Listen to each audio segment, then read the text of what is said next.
Good morning guys, you're right. So as you can probably tell by the title of this video, I have decided to take the Take 10 challenge on Headspace and review it, and it's also early and I'm tired. So I'll give you a little bit of background on my meditation. I've probably meditated 98% of days over the last 6 months, so I'm used to it kind of being in a routine, but I've just heard a lot of people talk about Headspace and I thought I'd give it a go. So I hadn't decided to film this, it was kind of an afterthought after I'd done yesterday's, so I did start yesterday, but my thoughts on it, I've done a lot of different kind of meditations in the past, and Headspace does kind of cover quite a lot of ground. I've also been to a meditation course, and I noticed that obviously different people, we're all different people like different things, so I think it's good that Headspace is covering a lot of ground. You may like certain bits of it and you may not like other bits. Another thing I like, they encourage regularity, so there's a setting you can choose whether you want to meditate in the morning or the evenings, and you can choose an activity to do it after. Like I always meditate after a shower, so that's when I've chosen, and that's why it's early.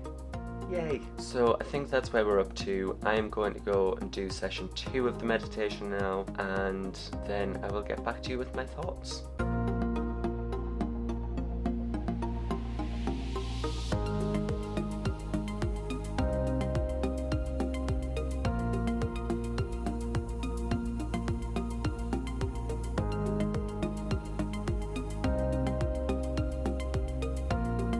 A few moments later.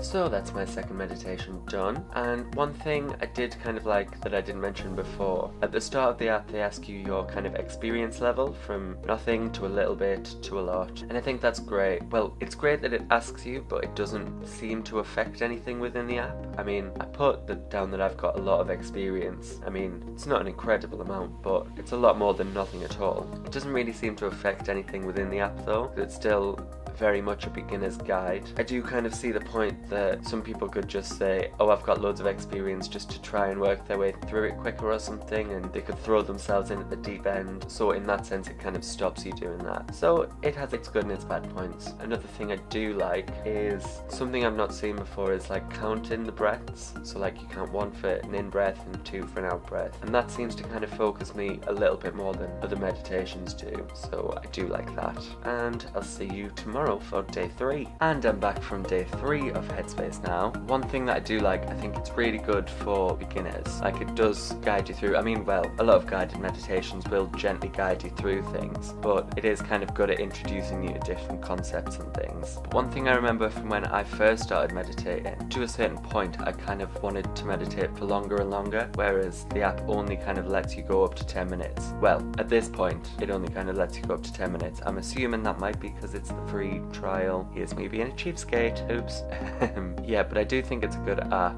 If you do want to go further than it though, a good guy that I would just give a good Google search to is John Kabat-Zinn. I'll leave his name on the screen now. Yeah, he does some really good meditations. You can do like a 3-minute one, 10 minutes, and upwards. There's a couple 20-minute ones that I like to do. So yeah, that's just my thoughts from day 3. I'll see you back for day 4. Good morning guys, I am back from day 4 of the Take 10 challenge and got some new thoughts for you. So I don't know whether I've said already, but one thing that I really do like is that at the end of each meditation he says just take a minute to really appreciate how you feel. I mean, that's something I normally did anyway, but that's something I really like, just to kind of sit there and appreciate how you're feeling in that moment. It's a nice one. But I will be honest, I did miss a couple days, and the app just gives you a series of little messages just to, I think, maybe encourage you to try and be in the habit of always meditating. But it felt to me, it made me feel a little bit bad. Oh, I've missed a couple of days. So that's probably just a personal feeling, but something I didn't like. And I'm back now from day 5 of the Take 10 challenge,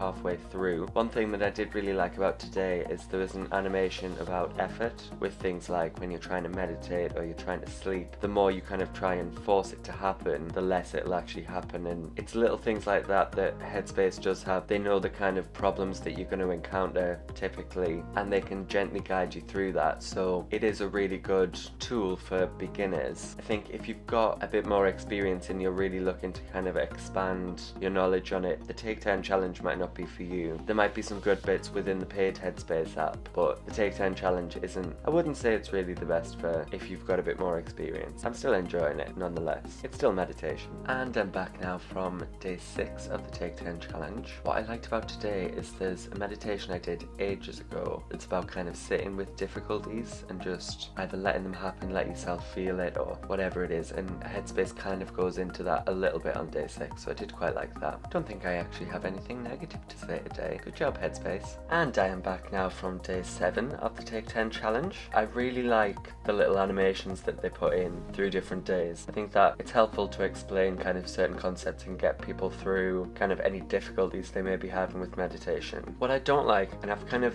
realised it's always been there, it says it mentions like feel the weight of the body. It's never really bothered me, but just kind of if anyone does struggle with any kind of weight issues, I don't know if that would be a problem for them. Just a thought. So I'll see you in day 8. And I'm back now from day 8. Today was a bit more kind of focused on just noticing your feelings and being aware of that, and I think I have started to do that myself recently. So I did kind of like that kind of focus, just to kind of be aware of your feelings and be a little bit more in control, I guess. And I think I've also just kind of realised that I'm used to how Headspace works now, so it's definitely nice once you get into like a routine of it. It's a nice feeling. So I have just done day 9 and the weirdest thing happened. So there's a section in the meditation where he kind of asks you to count each of your breaths, like 1 to 10. Absolutely fine. Been doing that for days. Quite enjoyed it because it helps me focus a bit more on the breaths. But there was a point I got to the number 9 and totally not within the sentence he was saying. He said the number 9 right as I was thinking 9, and I really do not understand how that happened. Mind control, conspiracy theory. But there was another animation today that I did quite like, and it kind of goes along with a phrase that I've heard before. The easiest way to relax is to accept things as they are, and that's basically what they were saying. And it's also kind of helped because there was something on my mind earlier and I'm just like, I can't change it, let's just accept it. So it's helped me today. It's a good little thing that I think if anyone of you is out there thinking about meditation, it's a useful way to be guided through it. That was my thoughts on day 9, and we're almost done now, so I'll be back in a couple of seconds for day 10. And I'm finished! That's my 10 days done. So the last day, actually, I think it really was, out of the 10, it felt my most calm. That's probably just my personal mood, as opposed to anything different about Headspace. But that was a really nice feeling. So I think overall, within the 10 days, I think it's a really good way to get into meditation. Obviously, it's kind of called their basics package. Well, it's just called basics, but it really does kind of guide you into meditation gently. Although having said that, the guy that I mentioned before, John Kabat-Zinn, I've never had any problems kind of meditating with his guided meditations. I think that's what I'll end up going back to now that the free kind of trial of Headspace is over. Yes, I am a cheapskate, but I mean literally all I search on YouTube is John Kabat-Zinn guided meditation, and there's free stuff out there. Maybe I shouldn't say that that's free stuff, but when there's free stuff out there, it's expensive to pay for it, isn't it? But generally, overall, I think it's really kind of been a positive experience. I mean, I didn't need to do a basics because it's not my first time meditating, but I just kind of thought it'd be interesting to see what it's like and see where the differences are between other meditations. I think I'd definitely recommend it. I mean, especially the first 10 days, and then if you're enjoying it and you want to keep going with it and you want to pay, that's up to you. But I am not sponsored by Headspace, so I don't have to tell you to go and subscribe to them. Anyway, that's been my little review of Headspace over the last, well, 10 meditations. A couple days missed here and there, but other than that, those have been my thoughts. If you enjoyed this video, please give it a massive thumbs up, leave a comment letting me know any of your thoughts on Headspace, and subscribe so you don't miss out on a future video. And I'll see you soon.